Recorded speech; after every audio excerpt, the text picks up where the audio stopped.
সিলেটে March for জাস্টিসে অংশ নেওয়া আন্দোলনকারী শিক্ষার্থীদের ছত্রভঙ্গ করে দিয়েছে পুলিশ। এ সময় উভয় পক্ষের মধ্যে পাল্টাপাল্টি ধাওয়ার ঘটনা ঘটে।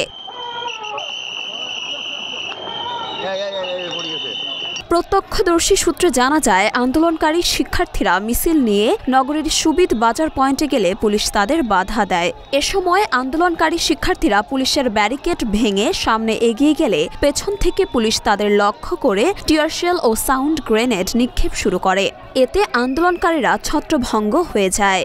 এর আগে বৈষম্য বিরোধী ছাত্র আন্দোলনের ঘোষিত কর্মসূচি অনুযায়ী বেলা ১১টা থেকে শাহজালাল বিজ্ঞান ও প্রযুক্তি বিশ্ববিদ্যালয়ের প্রধান ফটকে অবস্থান নিতে শুরু করেন আন্দোলনকারীরা। পরে সেখানে আগে থেকেই অবস্থান নেওয়া পুলিশ তাদের সরিয়ে দেয়। এরপর আরও শিক্ষার্থী যোগ দিয়ে স্লোগান দিতে শুরু করেন। তখন পুলিশ ক্যাম্পাসের ভেতরে চলে যায়। দুপুর 12:30টার দিকে কয়েক শতাধিক শিক্ষার্থী নিয়ে সেখান থেকে নগরীর কোর্ট পয়েন্টের দিকে যান।